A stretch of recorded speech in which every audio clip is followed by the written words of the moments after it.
Hello, I'm John Powers, and thank you for joining me again on another historical journey.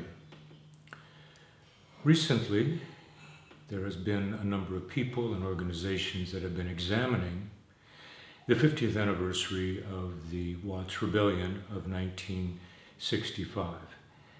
This examination has taken on an urgency with the spate of killings of unarmed Black citizens by police officers.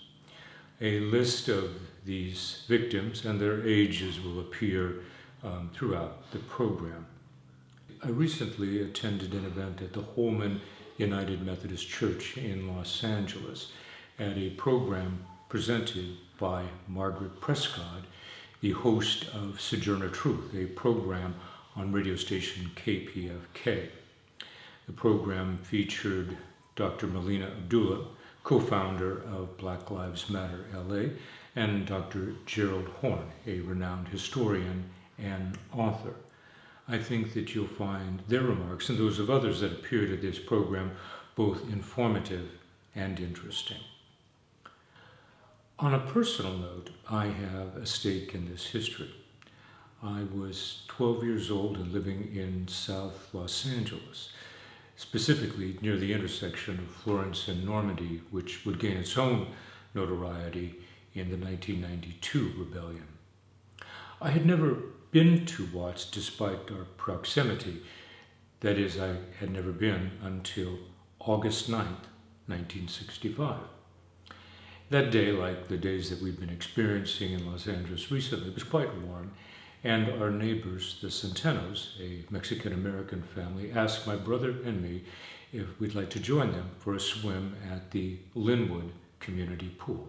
Driving east on Imperial Highway, we passed the southern border of Nickerson Gardens, and as we drove past, hundreds of people were out on their stoops trying to cool off. My only thought at the time as we passed was, I hope this car doesn't break down. As it turned out, we had a good swim and I forgot about Watts. That is until 2 days later, and I opened up the Herald Examiner and saw the headlines and the photographs of the violence that had erupted the night before. The events in Watts during the next 10 days had a profound effect on my life. They may well have made me the person who I am today. Please listen to the thoughtful remarks by the people that you're about to hear as they hold in comparison 1965 to where we are today, both as a community and as a nation.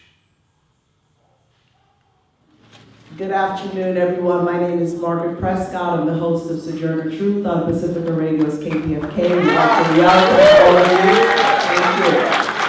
Thank you.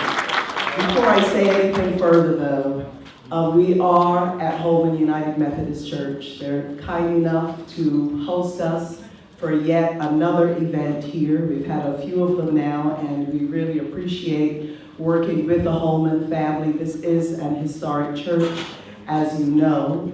The Reverend Pastor Sauls with Holman United Methodist Church is here. So before I say one other word, let's welcome Pastor Sauls.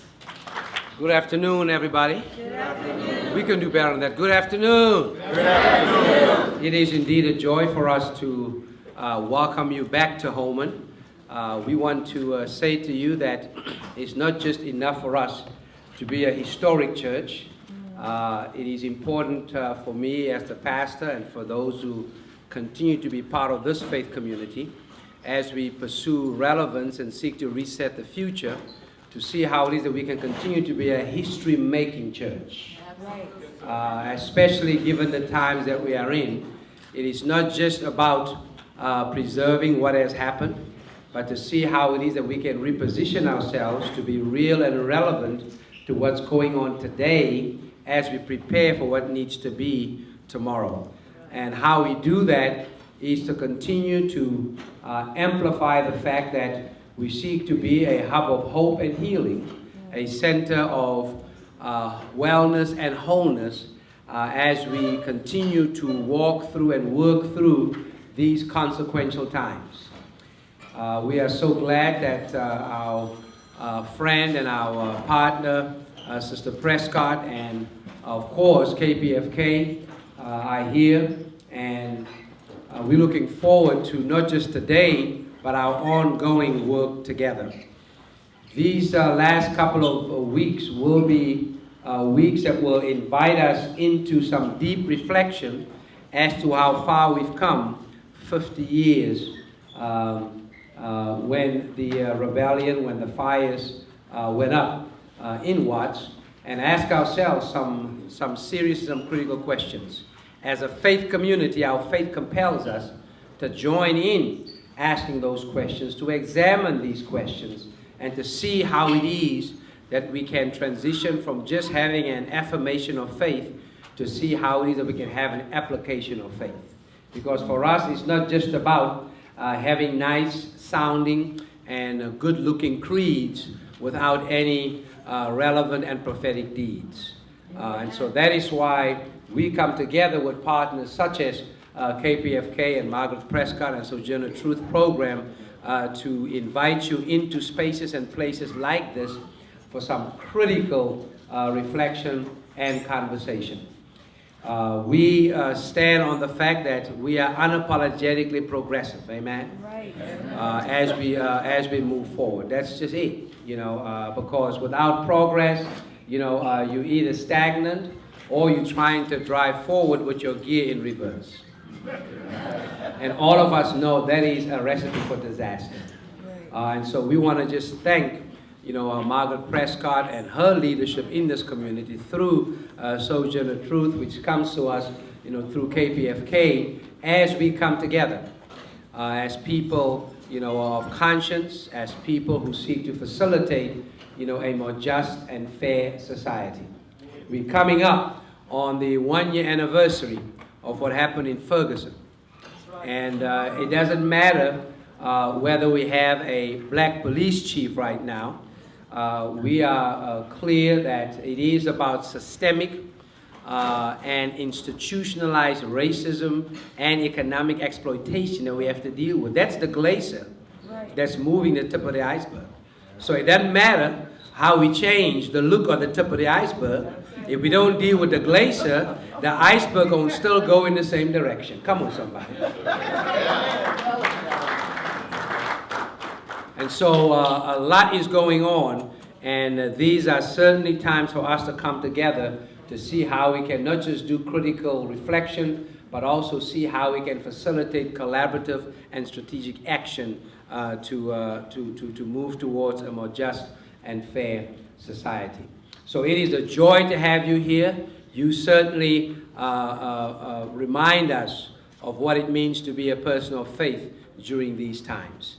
And so we are excited about what's going to go on today, and we're excited about being part of all of the commemorations that are taking place. After all, it's okay to commemorate, but let us not use commemoration as an excuse not to engage in agitation. And so we continue to find ways of mobilizing and organizing to do what it is that we need to do to make sure that people's humanity and dignity are affirmed and celebrated. With all of that, we want to say to you, welcome, thanks for being here, and looking forward to an informative and transformative time. Thank you so much. Act, whose anniversary was August the 8th. The Student Nonviolent Coordinating Committee, in their fearless and brilliant work in the South of the United States, was met with murder and repression. JFK had been assassinated in November of 1963, and most grievous to the black community in Southern California and across the nation was the assassination of our beloved Malcolm X on February 21st, 1965. The militant black movement was on the rise, as was the COINTELPRO operation by the FBI against it, and the nation was rocked with anti-war protests, mainly young white youths. The nation and the world were shocked when so-named riots broke out in Watts. They later spread to other parts of South Los Angeles. The mild weather, the palm trees, and the image portrayed by the mainstream media of a laid-back Southern California lifestyle hid the poverty and festering anger and grief of a community besieged by racism, economic injustice, and police brutality. When Marquette Fry, a black man, was pulled over and arrested by Lee Minicus, a white California highway patrolman, the unexpected happened. A crowd gathered on the corner of Avalon Boulevard and 116th Street, and tensions rose. It is said that Marquette Fry's mother, desperate to protect her son from a police force she knew to be brutal, jumped on the back of a police officer as they were trying to take away her son. And so the rebellion broke out, spreading to include a 50-mile radius. 4,000 National Guard troops were sent in, martial law declared, and a 45-mile curfew zone set up. Hundreds of LAPD and hundreds more from the Sheriff's Department were deployed. For 5 days, the anger and grief of the black community raged. 34 people died. More than 1,000 injured and close to 4,000 arrested. Estimates of property damage, $40 million. It is reported that as many as 35,000 people, 35,000 participated in the rebellion. In the aftermath of the rebellion, some people call it a riot, I call it a rebellion. Governor Pat Brown, the father of Jerry Brown, the present governor of California, established the McCone Commission, headed by a former CIA director, John A. McCone. On December 2nd, 1965, a 101-page report entitled Violence in the City, An End or a Beginning. The report blamed the causes of the rebellion on high unemployment, poor schools, and other inferior living conditions in Watts.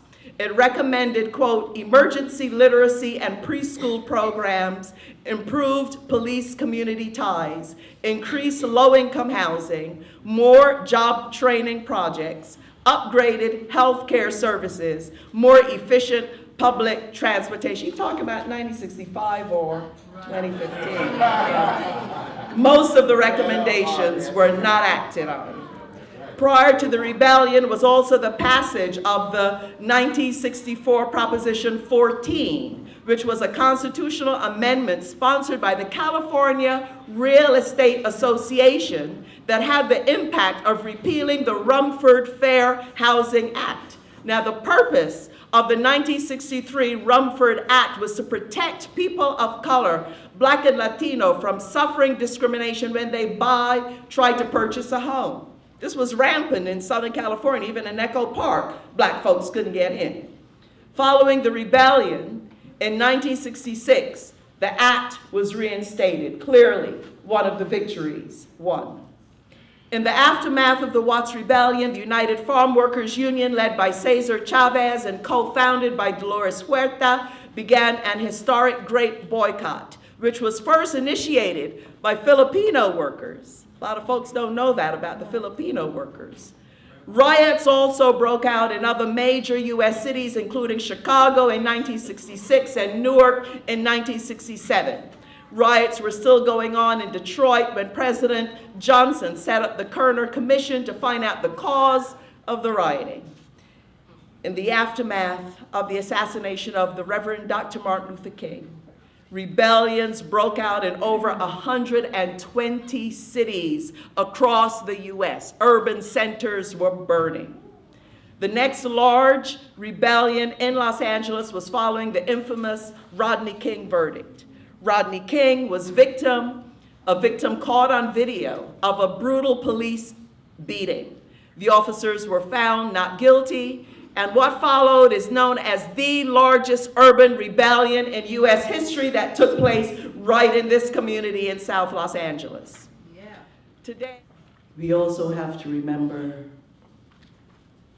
those on whose land we stand and the indigenous people who worked with the old Africans to help us to survive this place. Those of us who did. And we honor them as well. And we remember the genocide. against their people and against us. Tomorrow will be 1 year since Michael Brown. And our sisters and brothers in Ferguson, Michael Brown's dad, has asked that all of us here in Southern California at 9:55 tomorrow morning, that Sunday morning, just stop whatever we're doing for 4.5 minutes to mark the 4.5 hours his body lay on the street. There'll be a ceremony later today for ECL Ford. I also just have to say, if we're moving along, that sometimes people get tired, you know? Yeah. I spoke to the Dorothy Pinckney, the wife of the Reverend Edward Pinckney. You've heard me talk about him on the show. He's now in the penitentiary on trumped-up charges by an all-white jury. He's calling me from the prison Monday morning. And Dorothy said, "Margaret, how much more can we take?" And I said, "Dorothy, our ancestors, their bones have lined the Atlantic. What we are going through is nothing in comparison to what they have been through. We have to keep it on. It's the very least we can do. We stand on their bones and we stand on their shoulders, and we'll never, ever forget that."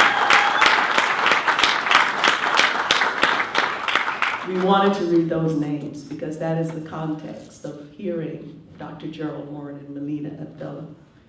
We're remarkable people, all of us. Those of us who were enslaved and those who stood with us, those who were oppressed everywhere.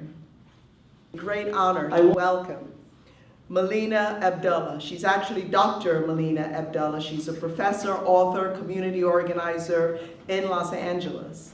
And there's a lot that I could say about Melina Abdullah. She's a mom. She serves on the leadership team for Black Lives Matter and is committed to ending state-sponsored and police violence towards all people, and especially Black people. She's an educator, earning her doctorate from the University of Southern California in political science, her bachelor's from Howard University in African American Studies. There's a lot going on in the city and in this region right now, right? When we talk about the 50th anniversary of Watts, there's all kinds of city-sponsored programming that's coming out over the course of the next week, and you'll hear lots of elected officials and lots of scholars and lots of folks who are going to give their analysis of what happened with Watts. But there's not a space that has been created by these institutions, by governments, by political institutions, by educational institutions, to tell the real history of Watts, to tell the real history of the uprising, not the riots, right? And so I thank you for creating this space. So Gerald Horne's book is called The Fire This Time, right? I recently reread James Baldwin's book, The Fire Next Time, right? And so one of the major differences we see, I'm sure everybody's read James Baldwin, right? It's this kind of personal revolutionary journey, right, that Baldwin was engaged in.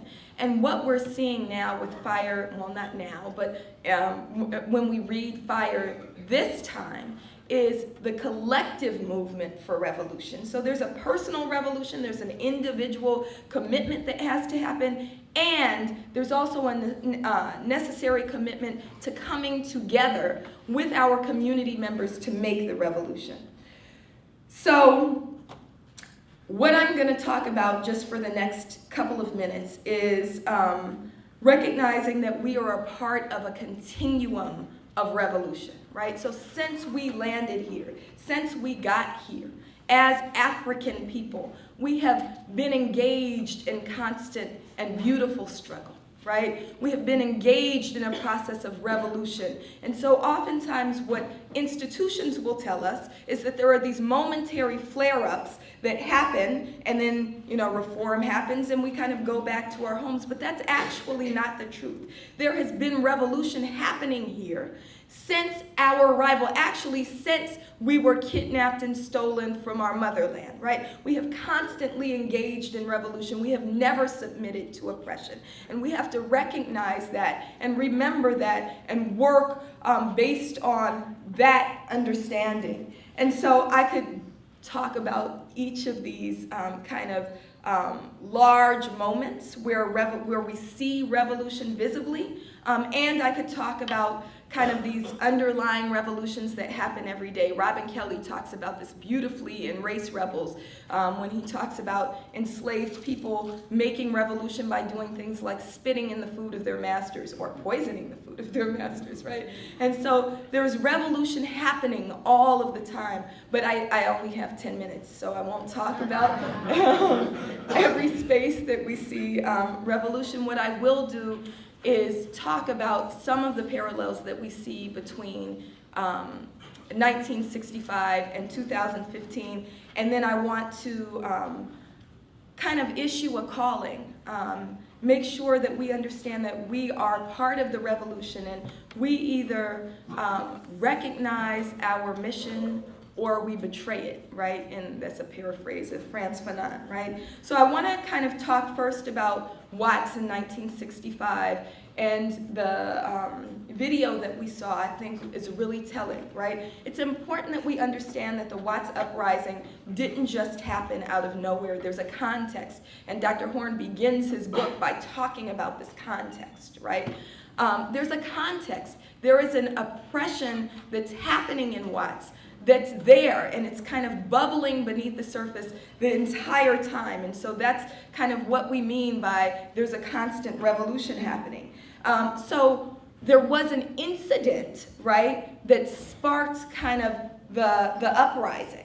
But that doesn't mean that there wasn't this kind of ongoing revolution happening. If you think about the narrative, the political narrative, what we're being fed now and what was being fed in 1965, we were supposed to have experienced the last bastion of entrenched racial oppression, right? Because 1965, we all saw the film Selma, right? The passage of the Voting Rights Act of 1965. But in urban communities like Watts, we're hearing this rhetoric that now you're free, right? But we're experiencing oppression. How is it possible that we're free and oppressed at the same time? We're not free. We recognized it as a lie. And so when they tried to arrest this boy, right? When they tried to, again, do what police do, right? The community said no more. And they rose up and they fought back. And that's what we saw kind of sparking the Watts Rebellion.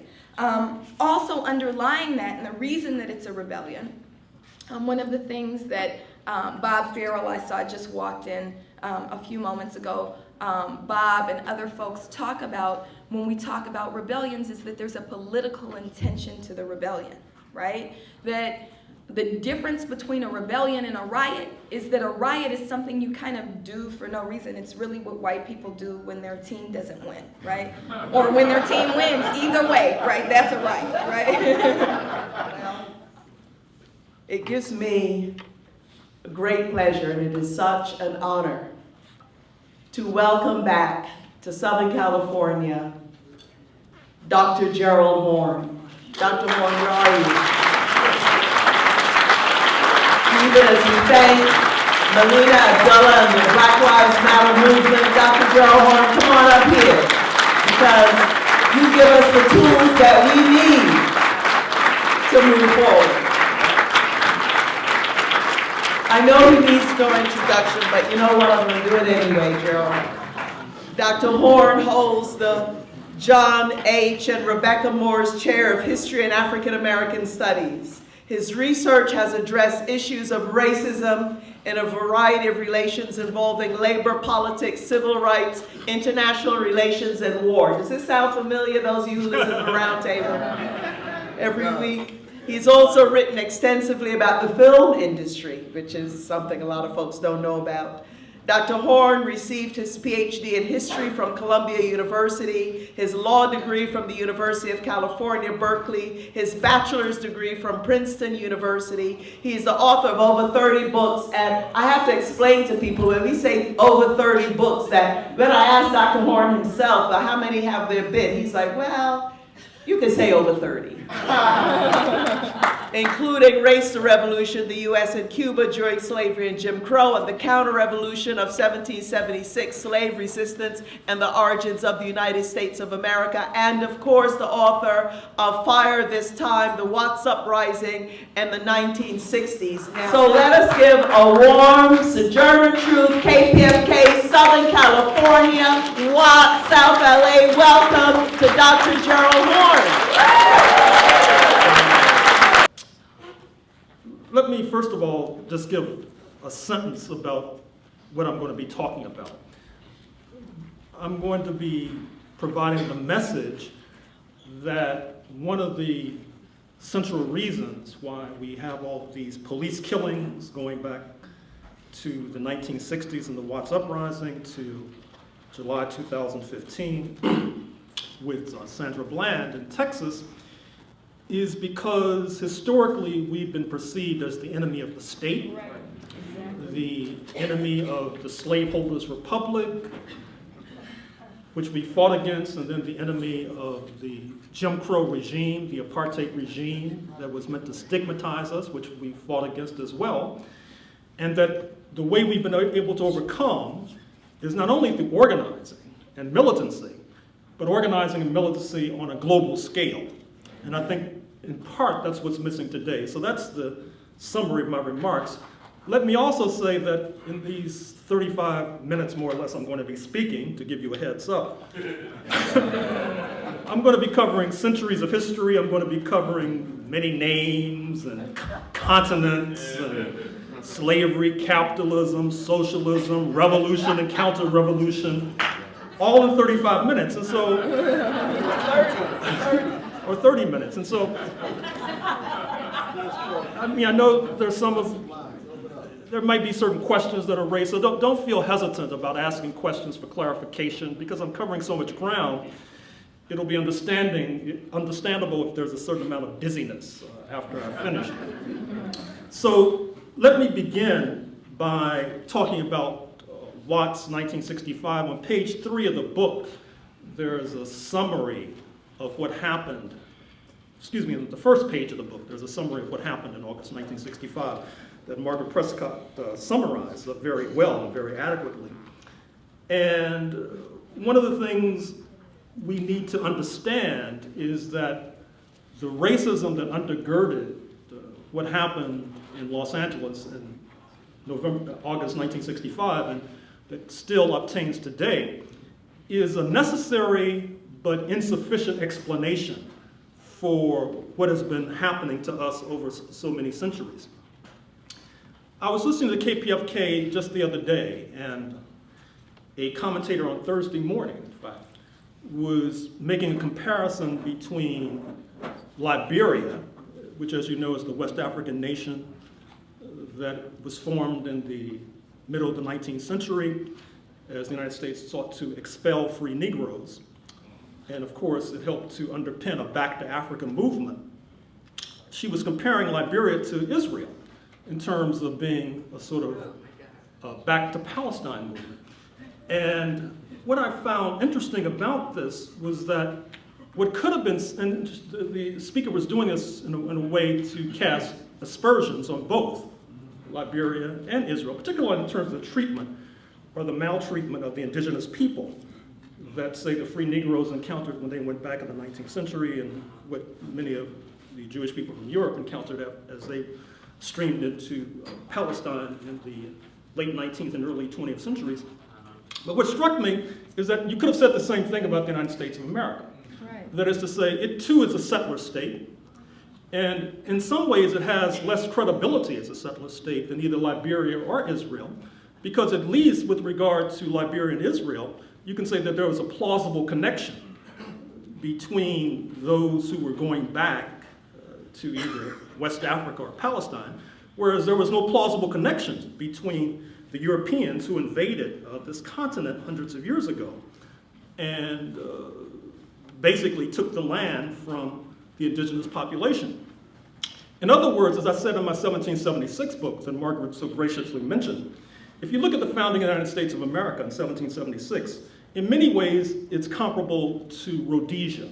You might recall that in 1965, in Rhodesia in southern Africa, just north of South Africa, you had a white minority regime, a settler state that was established at the end of the 19th century by Europeans invading that part of Africa. And by 1965, there was a movement for African majority rule fostered by the colonial power that was London. And rather than subject themselves to African majority rule, the white minority decided to revolt and establish an independent state. Ian Smith, the leader of that regime, said at the time that he felt he was walking in the footsteps of 1776 and the founding of the United States, insofar as in 1776, as I argue in my book, the settlers, the European settlers, thought that Britain was moving towards the abolition of slavery, as represented in Somerset's case in June 1772, which basically abolished slavery in England. And rather than subject themselves to abolition, they decided to revolt. And it was a successful settler revolt that established the United States of America. Now, of course, as you probably know, the Africans were not in favor, by and large, of the founding of the United States of America because they saw it as being inimical to their interests. And so, by order of magnitude, several orders of magnitude, they sided with London. And when you fight a war and lose, as the black folks did, you should expect to be punished forevermore and stigmatized and penalized forevermore, which is basically what's happened to people of African descent in North America. Now, the way to reiterate we've been able to escape that deep hole is by organizing, by militancy, and organizing and militancy on a global scale.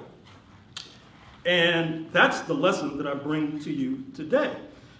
It's interesting as well that if you look at the parts of the British Empire that did not revolt, such as Canada, just north of here, which is sort of a control group, as the social scientists say, it didn't revolt against British rule. And of course, Canada is on the verge, perhaps in October, of electing a socialist prime minister. Not unlike, I mean, you have Bernie Sanders running the United States, but nobody really expects him to be sworn in January 2017. Whereas Canada, which does not have this so-called Grand Revolution, the socialist is now leading in the polls.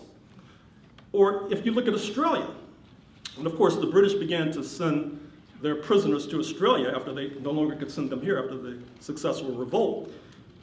In Australia, there's a whole discourse on the left about the violent implantation of white supremacy and the expropriation of the indigenous population. Whereas the left of the United States, as you probably know, to its detriment and to its shame, generally supports the creation myth about the United States of America, about how they had this grand revolution and established these wonderful principles. And of course, there's been a little slippage along the way. But generally speaking, it's been significant. And you might want to ask yourself, why is it that if you compare the United States to Canada and you compare the United States to Australia, that the United States stands to the right of both countries, although this is the country that supposedly had the Great Revolution? Obviously, there's something missing here. Towards the end of my remarks, I'll be discussing the global strategy that might be used to push us forward. But let me say now that you may be asking yourself, well, if the United States was established in order to foster slavery, well then how did we get to this point? Well, as I said, it's global organizing. I have a book on Haiti coming out in a few weeks. And the argument I make there is that the Haitian Revolution, 1791 to 1804, is really what turned the tables on slavery and set in motion a chain of events that led to the abolition of slavery right here in the United States of America. And I think that's an important lesson that we all need to ingest, and also helps to explain why we owe a debt of gratitude towards the Haitians. Now, back to Los Angeles, August 1965. We all know about police brutality in Los Angeles. More specifically, you probably know that the so-called curfew zone on August 1965, the seat of hot unrest, was about 45 square miles, which is larger than the city of San Francisco. It was a huge sprawling area. Keep in mind as well that the elites of Los Angeles and Southern California feel that this area is under-policed. Right. At that time, there were about 7,000 members of the LAPD. By way of comparison, in New York, which is smaller geographically, there were about 37,000 members of the New York PD. Then there's subway police, housing police, etc. And so there was this idea in Los Angeles by the rulers that this area was under-policed, and therefore the LAPD had to engage in what I call in the book a kind of draconian deterrence. That is to say that they felt that they should make every encounter with the civilian population memorable so that you would communicate the message to your community that the LAPD, you do not want to encounter the LAPD because you might get a serious beatdown or a fracture. And that was the environment that obtained, which helps to explain why tens of thousands of people are rushed into the streets in August 1965. Now, the threshold question is, how did black people get to Los Angeles in the first place? I'm sure you probably know that this city was founded in the late 18th century as a result of Spanish colonialism, and that there were black people involved in the founding of the city. But it's also fair to say that before 1942, the black population of Los Angeles was not that large compared to black populations east of the Mississippi River or in Dixie. In 1846, as you know, you have the US takeover, a war of aggression against Mexico. Why did the United States wage war against Mexico? In part because Mexico was an abolitionist state. Keep in mind that Mexico had abolished slavery approximately 180 years ago in the late 1820s, if not earlier.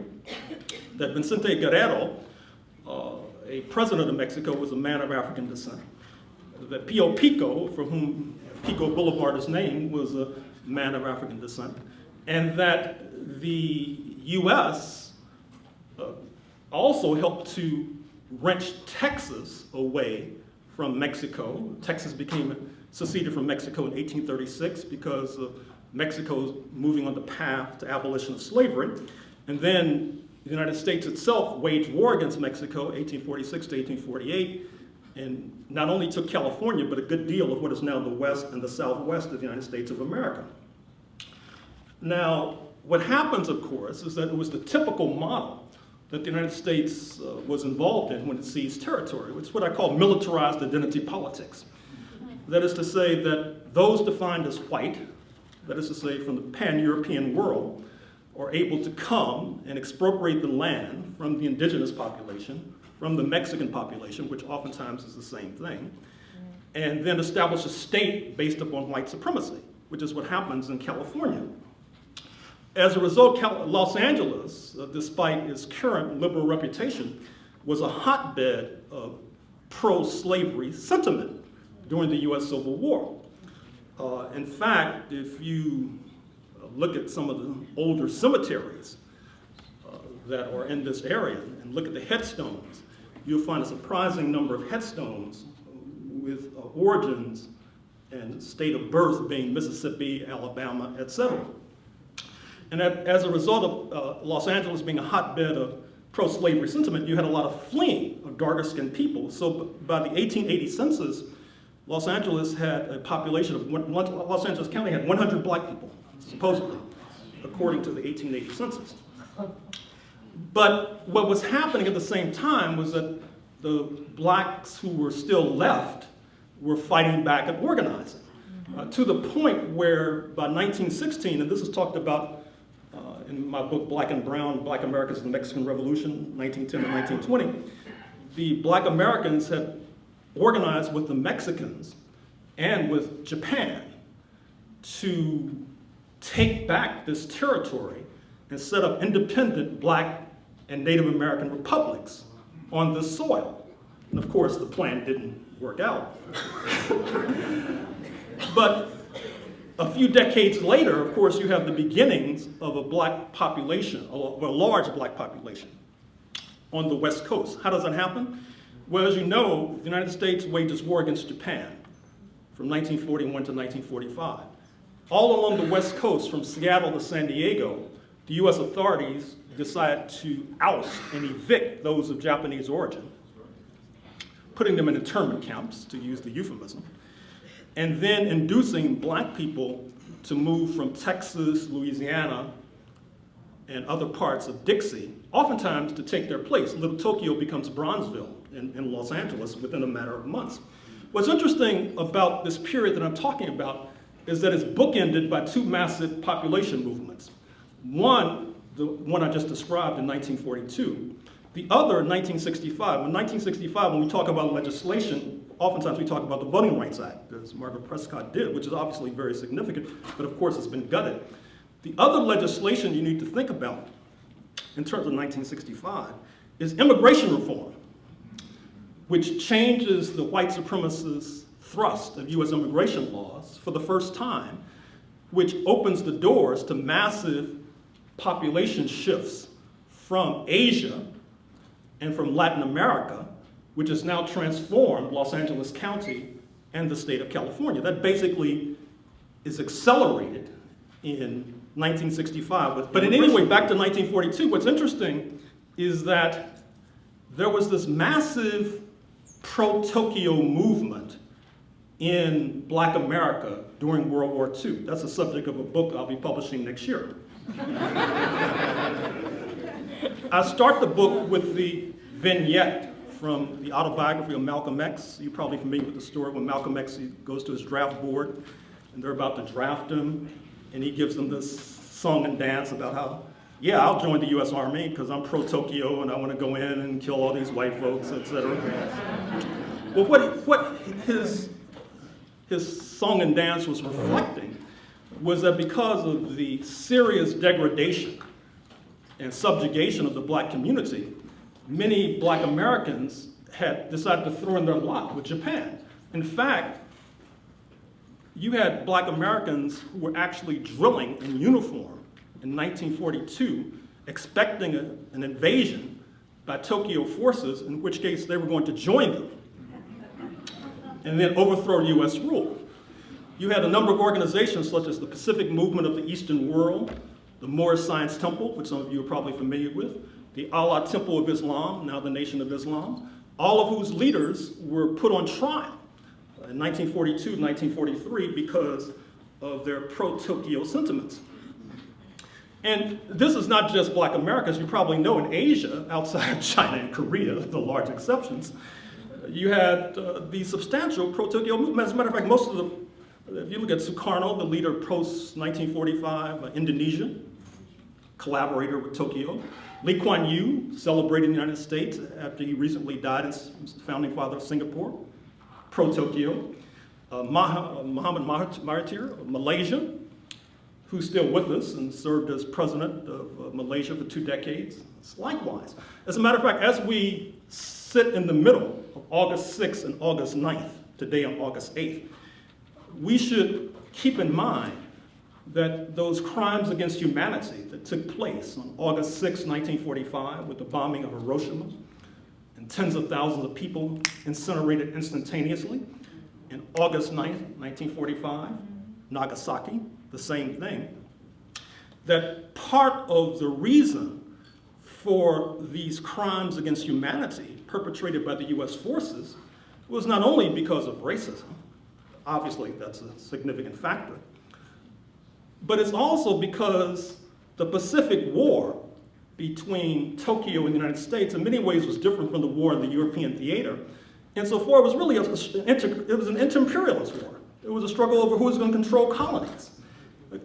Like after 1945, the Dutch tried to go back to Indonesia and reestablish colonialism. And the Indonesians had to fight them all over again. And Washington felt that the only way that the status quo ante, the old colonialism, could be restored and to get these Tokyo forces out of Asia was to drop a bomb, to commit mass murder. That's the underlying narrative of what happened in 1945. So in any case, we go back to August 1965 and the aftermath. What happens is that after August 1965, you have a number of organizations, such as the NAACP, that have membership in this community.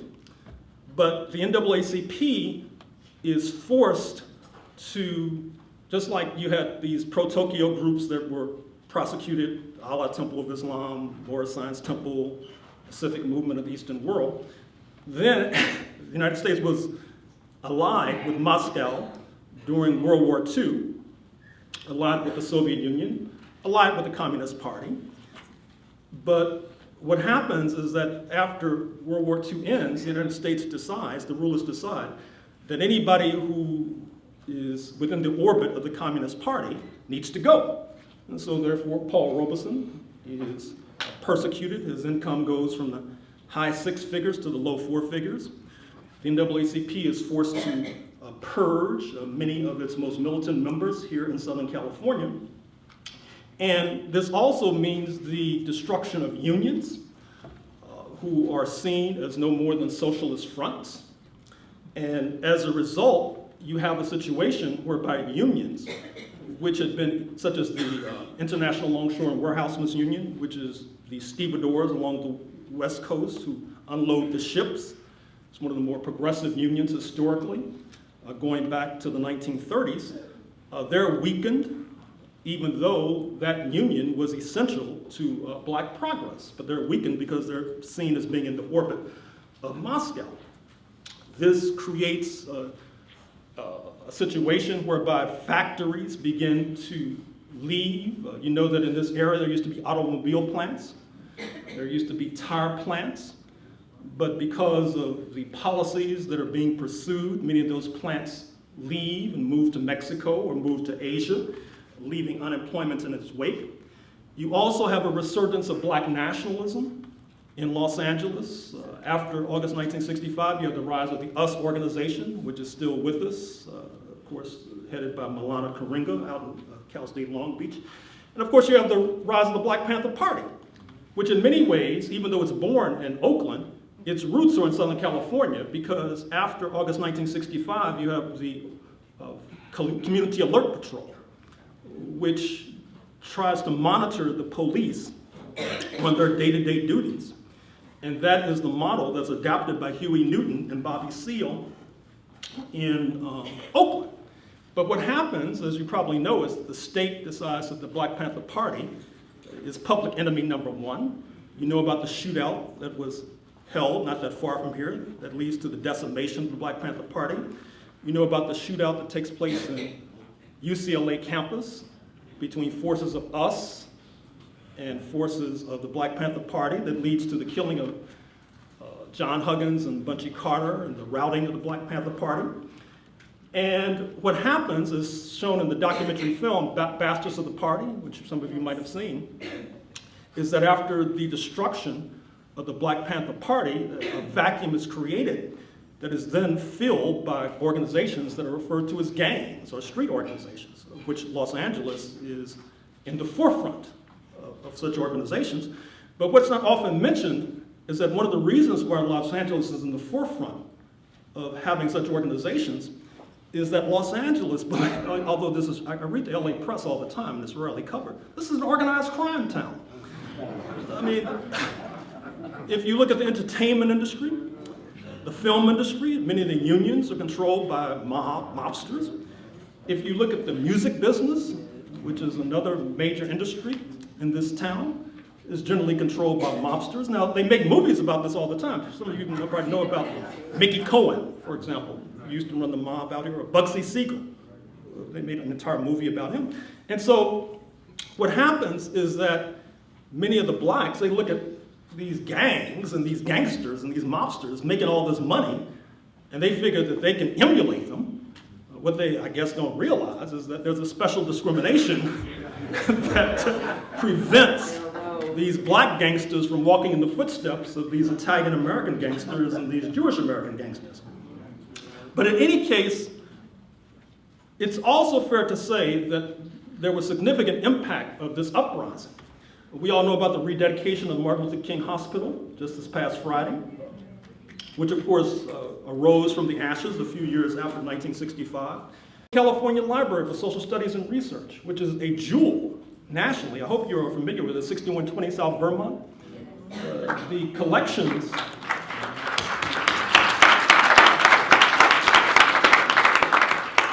collections there are tremendous.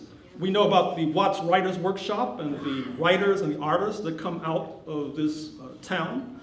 I should mention in this context Horace Tapscott, the pianist in the Pan-African Orchestra. According to his oral history, by the way, his orchestra included both us and Black Panther Party members, so they apparently found a certain concord there that they were not able to find elsewhere.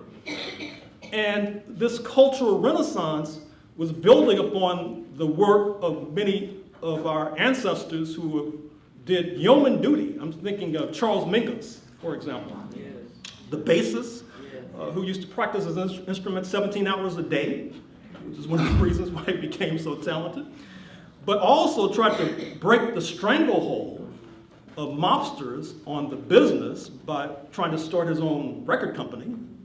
And Buddy Collette, also from this area, a Reed man, who was essential to breaking down Jim Crow in the Musicians Union, and did yeoman service that was then followed by people like Eric Dolphy, who was from this area, Arnett Coleman, who was from Texas, but then of course made his mark in this area. And it's not unfair to suggest that this tremendous artistic and cultural legacy both predates the rebellion, but certainly gets momentum from the rebellion, and is something that this community should be celebrating. Now, let me wind up my remarks by talking about the context in which August 1965 happened. Once again, there are global developments. Now, we all know about Brown versus Board of Education, of course. 1954, the Supreme Court says that separate but equal U.S. apartheid is no longer legal, no longer the law of the land. In the court's opinion, they make reference to the changing international situation. That is to say, that the United States is in a Cold War conflict with Moscow and trying to point the finger of accusation on human rights grounds against the Soviet Union, but having difficulty doing so when you have apartheid in this country. That creates momentum for the disintegration, or I should say the retreat of apartheid and Jim Crow.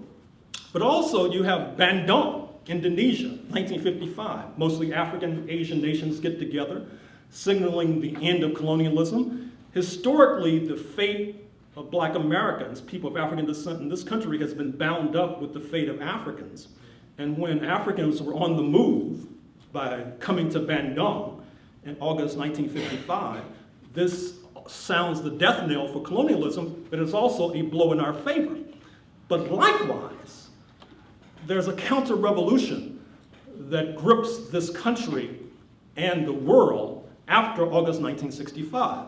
In this country, it's called the so-called white backlash, which leads to the election of Ronald Wilson Reagan in 1966, running on a platform that he would prevent another Watts from happening and another Berkeley 64, the student revolt, from happening. But this is accompanied on a global scale. When Kwame Nkrumah comes to power in Ghana in 1957, that signals the erosion, if not collapse, of colonialism. In February 1966, Kwame Nkrumah is overthrown, with the U.S. ambassador being a Black American, former NAACP official Franklin Williams.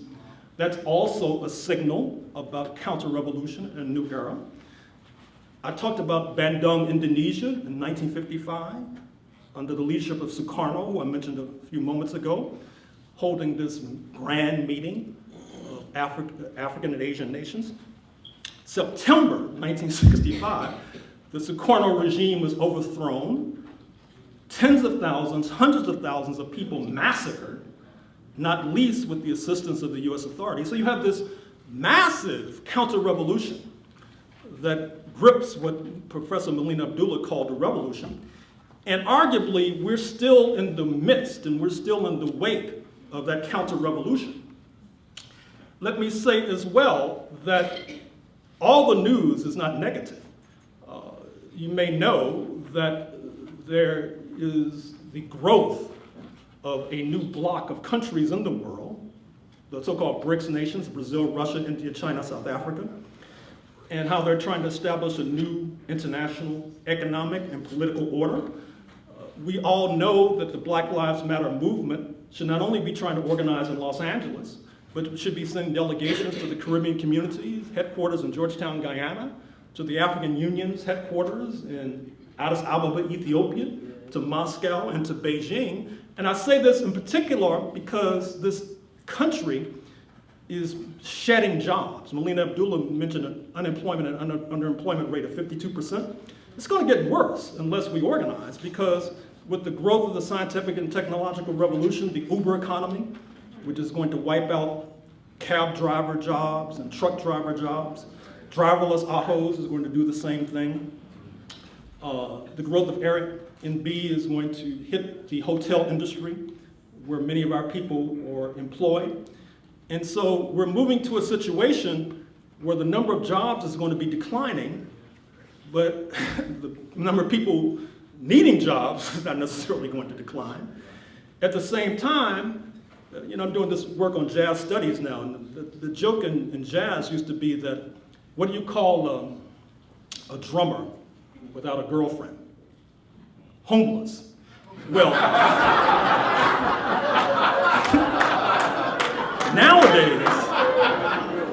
nowadays, it would not only be the drummer who would be homeless, but the basses, the pianists, the saxophonists, and the girlfriend.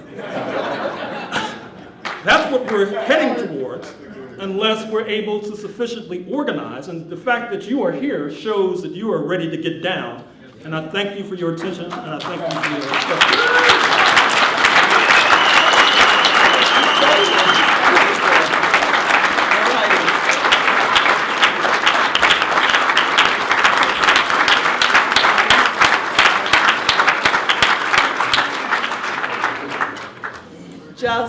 Just amazing. And I told Gerald, just stay here, don't go anywhere, because we're gonna open up the floor. We're gonna have some discussion.